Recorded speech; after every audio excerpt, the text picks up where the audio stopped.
Welcome you all in this video lecture series. Today I am going to create another playlist for basic and advanced statistics in which I will cover some basic statistics that may be helpful for my undergraduate students as well as postgraduate students of my university as well as others. So for today in the basic statistics I have chosen the topic chi-square test.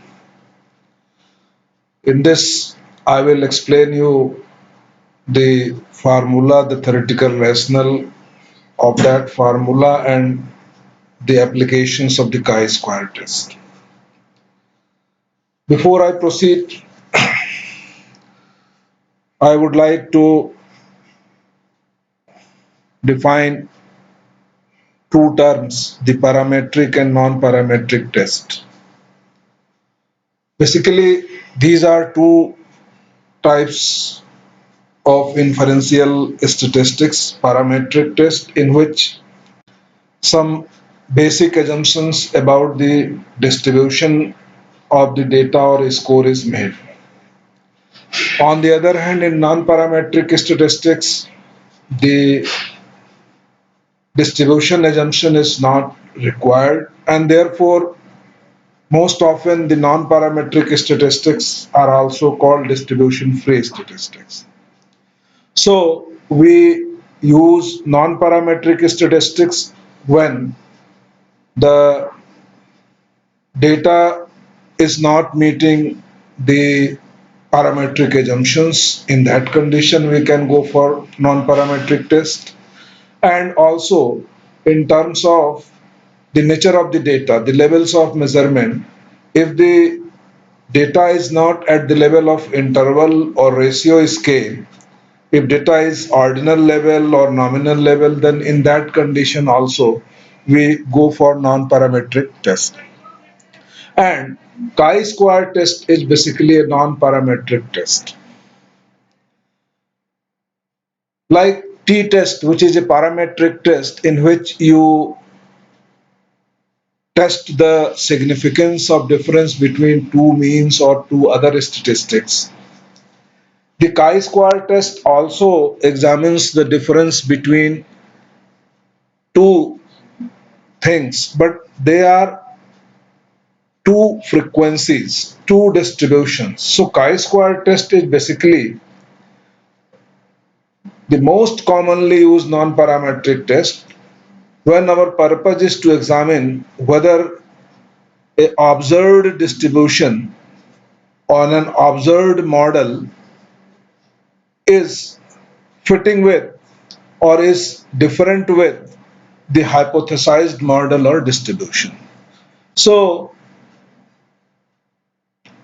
in other terms, we can define that chi-square test examines the significance of difference between the observed distribution, observed frequencies, and the expected frequencies or expected distribution based on some hypothesis. For example, if we collected data on, say, IQ on 100 participants, and we hypothesize that the distribution of the IQ score will be normal distribution. It will be distributed normally. So normal distribution is the hypothesized model or hypothesized distribution, and you all know that this is a bell-shaped curve with predefined mean and standard deviation. The standard normal, among the family of normal distribution, there is one normal distribution which is called standard normal distribution, whose mean is 0 and standard deviation is 1. Suppose we want to test whether the observed distribution of 100 participants on IQ score is fitting with the hypothesized normal distribution or not. Then chi-square test is a test to examine this difference. How it works, I will tell you. This statistics you all know was introduced by Carl Pearson as a test of association, and generally it is represented by Greek alphabet chi and raised to the power 2, and therefore it is called chi-square. And as I said earlier, this test is suitable for nominal level data, nominal level measurements, or when the data is in terms of counts or frequencies, then we can use this chi-square test. Before I proceed to the computation part, let us learn about chi-square distribution. Chi-square distribution with say any degrees of freedom, say k degrees of freedom, is basically a distribution of k independent squared normal random variables. So suppose k is 10 and there are 10 scores, and if you will calculate the convert the scores into z scores, and z you know is x minus x bar divided by the standard deviation. So when you will square this z score, the distribution of the z score is chi-square distribution. This is the nature of the distribution as a statistician has defined. And therefore, you might have noted, or you will find even after this lecture, you can search that chi-square is equal to z square. So whenever you do a test of significance of difference between two proportions, that test is called z test. We do not call it t test. The significance of difference between two proportions is examined by z test. And if you will square that z test, it will be equal to the chi-square value. And you can find many videos even on YouTube how to use chi-square for testing significance of difference between two proportions. So if you are using chi-square test for testing the significance of the same proportion and you are also using z test, you can check that when you will square the z value obtained for the significance of difference between the two proportions, it will be equal to the chi-square value. Thus, chi-square can also be used among different use of chi-square that I am going to tell you. The chi-square can also be used to test the significance of difference between two independent uncorrelated proportions. But this chi-square distribution approaches normal distribution when degrees of freedom increases.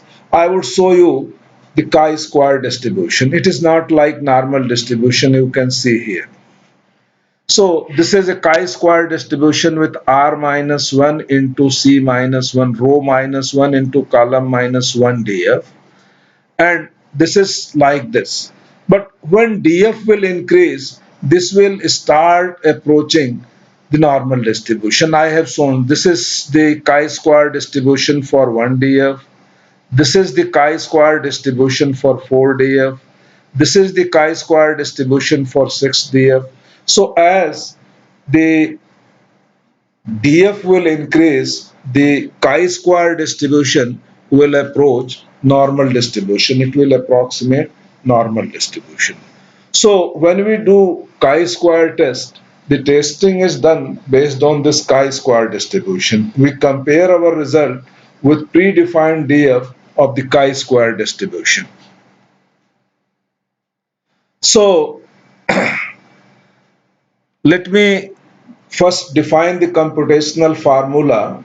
Chi-square is computed as the this is the general formula you will find in many statistics books, that sum of the difference between the observed OI minus EI square divided by EI, where OI is the observed frequency, EI is the expected frequency, and you examine the difference of these two frequencies and then divide it by the expected frequency.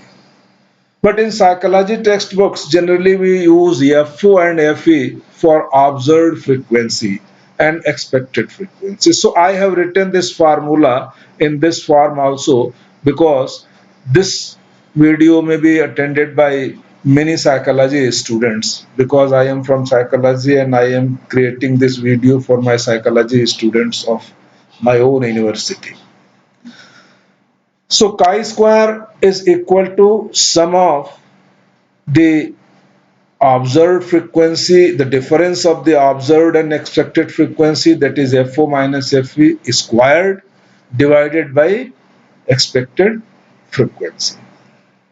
Now, before proceeding to the other slides, I would like to demonstrate what actually chi square is. So, just imagine that you conducted a survey on the 7 days of a week, starting from Sunday to Saturday,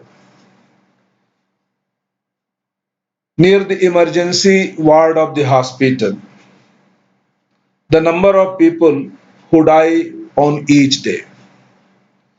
On Sunday, you noted that 22 people died.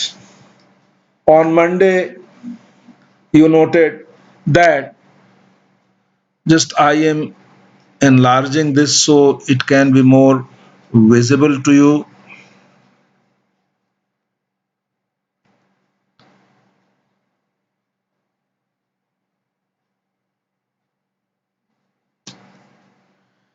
So on Monday 17, on Tuesday 16, on Wednesday 17, Friday 17, like this Saturday 19. What you see is the death rate similar, uniform across all the days? Probably not. On Sunday, the death is slightly higher. On other days, it is almost comparable. But on Sunday, it is high. It may be because many of the doctors and nurses are on leave, very few people are attending, or some other reasons may be there, whatever the reason may be. But the data is showing that the death on each day. So, the death in the emergency ward of a hospital seems dependent on the day. If it is Sunday, then it is likely to be more death on that day, but on other days, death will be relatively low. And we want to test this against the null hypothesis. So, what will be the null hypothesis? Null hypothesis will be that the death rate is independent of the days, and expressed in other words, what you will say, that the death is uniform across all the days of the week. When I say uniform, it means equally distributed. So the death rate will be equal across all the days. So how we get that uniform death rate? So first we will have to, let me switch off this. We will have to get the sum. This is 126, and if we will divide it by 7, then it will give the uniform death rate. So I am just computing it is equal to, you will learn also how to do computation in Excel, 126 by 7 days of a week. 126 by 7, it is 80. Just drag it.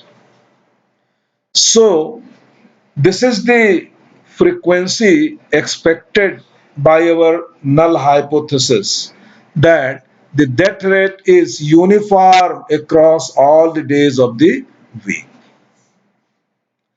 So we have to test, as I said, that chi-square test, whether the observed model or distribution, this is the observed distribution, is similar or different from the hypothesized distribution.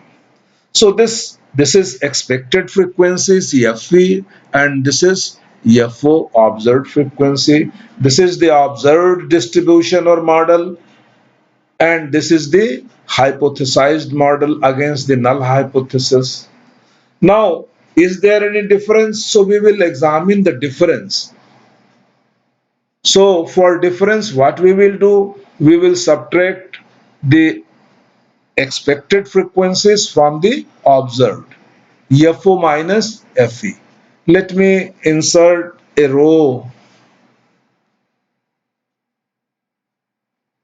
here so that we can label is, so this is FO, this is FE. I am using capital just so that O and E appears like subscript, and then we will need to calculate the difference of the observed and the expected, FO minus FE. So we can just do this calculation in the Excel. So this is the FO minus this is the FE, and just enter. So 28 minus 18 is 4. Now drag it. So it will calculate the difference for all the days. Now, can we tell that these two distributions are different from each other, more different, or almost similar? The difference is very less. If the difference is very less, if the two distributions are overlapping with each other, they are almost close to each other, then we will say that no, the observed distribution is like the expected distribution. There is no significant difference. But if the gap or overlap is less, if the two distributions are far apart from each other, then we will say no, the difference is significant. So, how would you tell what is the level of difference? This is the difference of this data. This is the difference of this data. But we are interested in the difference of the distribution. So, what is the level of difference in the distribution? So, simple way is to get the mean of all the differences, and this mean will tell you, this mean will tell you whether the difference is more or less. Let us do calculate the average. Oh, look, the average is 0. So you learn one more thing, that whatever distribution you are working with, whether it is having 100 rows, whether it is having 5 rows or 7 rows like this, whenever you will calculate the difference between the observed and the expected, and when you will sum the difference, you will always get 0. Can you tell, can you think why?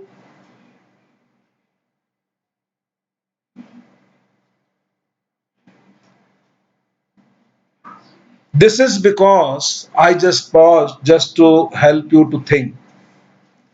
This is because this is basically x minus x bar square. These are the x values. You got the sum 126. This is summation x. You divided it by the number of days 7. Okay. And then you calculated the difference of this mean from all. So this is x minus x bar, and you know that sum of the deviation taken from mean is always 0. So the mean was one solution to examine how much the two distributions are different, but the sum will always come 0, therefore we cannot get the idea how much this differ. So what is the solution? The solution is that you square this. So FO minus FE square. I cannot show here square. Generally it is shown by symbol. So FO minus FE whole square. So let us do this. It is simply multiplying the same value, or you can use the formula. So this cell and star is used for multiplication, and again this cell, and this will be 16.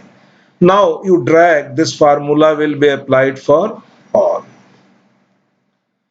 And if you will calculate the mean, though that mean is not required. So this is the mean, squared mean difference.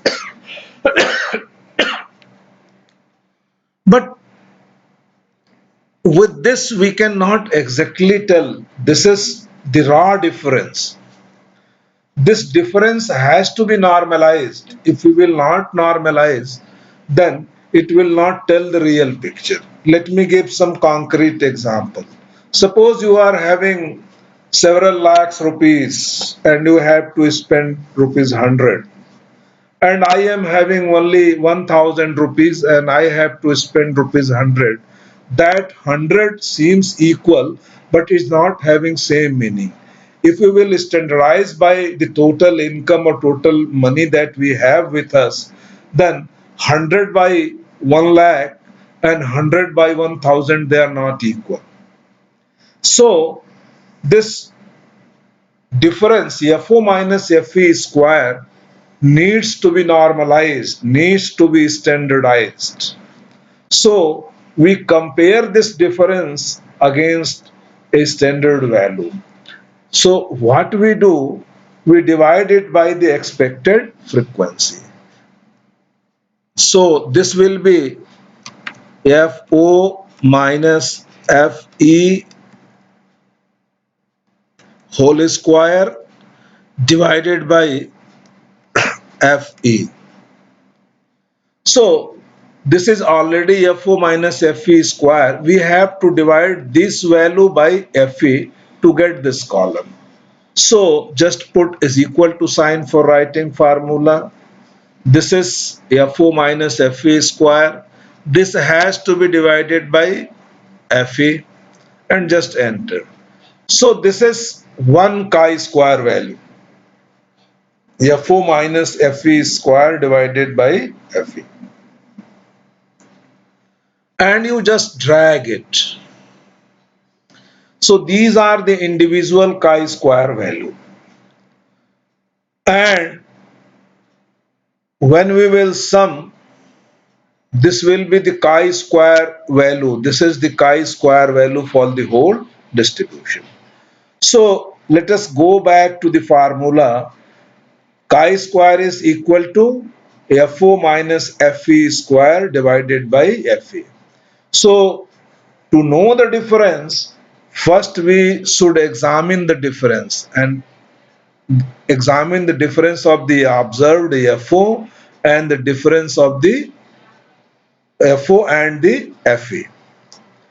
And then I have already explained you that the sum of FO minus FE will always be 0, and therefore to avoid this we will do the square of this, and then this difference will be normalized. This will give chi-square for one data, and when we will sum, it will give the chi-square value for the whole distribution that we have obtained here. And here you will learn why chi-square is equal to z square. In my earlier presentation, earlier slide, I said that chi-square with this is like independent square normal distribution. Therefore, chi-square is equal to z square. I will explain this. This is there, but probably many of you may not be able to see. What is the formula of z? The Z is equal to x minus x bar. I am putting mean because putting x bar will be little difficult and time taking, divided by standard deviation of the data. This is the formula of Z score. And here I said that this is the mean. So FO minus FE square is basically x minus mean square, x minus x bar square. And this FE is the variance. It is this 18 is the variance of the distribution. Means this is ESD square. So this value is FO minus FE square divided by ESD square will be equal to Z square. When you will square this, what will be the value? Square the Z. Z square will be x minus x bar square divided by ESD square. And ESD square is called variance. Therefore, this 18 is variance. Now you will say, sir, how it is variance? Basically, this distribution of count is Poisson distribution, and Poisson distribution is having a characteristics that its mean and variance are equal. So if this is a Poisson distribution, so its mean is 126 by 718, and therefore its variance will also be 18. So this is basically FO minus FE square divided by FE is basically equal to x minus x bar square divided by SD square, and therefore it is equal to Z square. So now you will be able to understand why I said that chi square is equal to Z square. And by this example, you will also be able to understand the formula, the theory or the rationale behind the formula. So it is very easy. You have not to remember the chi-square formula. What you have to remember? Only one thing, that this chi-square tests the difference between the observed frequencies and the expected frequencies. Expected frequencies are derived according to some hypothesis. For example, in this example, it is the hypothesis of uniform distribution, equal distribution. So we divided the sum total of the observed frequency by the number of observations and get the uniform x bar value and put it like expected frequency. So if you want to test whether the difference is significant or not, the first step is to examine the difference itself. So observed minus expected, FO minus FE or O minus E will be the first step in calculation. And as I said, that when you will sum observed minus expected difference, it will be 0. So to avoid this, we will square this. So y chi square is having FO minus FE whole square to avoid the issue that sum of the difference or the deviation taken from mean will be 0. And then we will normalize or standardize it by dividing it by the variance. And I have explained that the FE expected value is the variance of the Poisson distribution. So this is the formula for chi square. In this presentation, I will not go to the computation. I have already said simple computation. Now, with this application of chi-square test, I will end this lecture, and in next lecture, I will go to the computation part. Basically, the chi-square test can be used for test of independence, like we examined in the Excel sheet example whether death is independent of the days of week or not. Another test is test of goodness of fit. Whether the distribution follows any predefined distribution model like normal distribution, binomial distribution, Poisson distribution. So we examine how good is the fit of the observed distribution with the normal distribution, and again we use chi-square test. I have already said that chi-square, the last one, that chi-square can also be used to test significance of difference between two independent or uncorrelated sample proportions. And one test of chi-square is testing the single sample variance. And if you will be testing the difference between two variants, then you will use some parametric test, like Levenet test will be used for testing the difference between the variants. Then that will become parametric test. But if you are testing the single variance, then chi-square test is used. In the next few lectures, I will try to cover test of independence and test of goodness of fit using chi-square test. Thank you very much and see you very soon with lecture on basic statistics and other psychological topics. Hope you are enjoying. I would love your feedback to improve the lectures further. Thank you very much. Thank you very much. And I am really thankful to all of you because I am seeing that daily the viewing time, watch time, and the response rate, subscription rate is increasing. This shows that you all are enjoying these lectures. Thank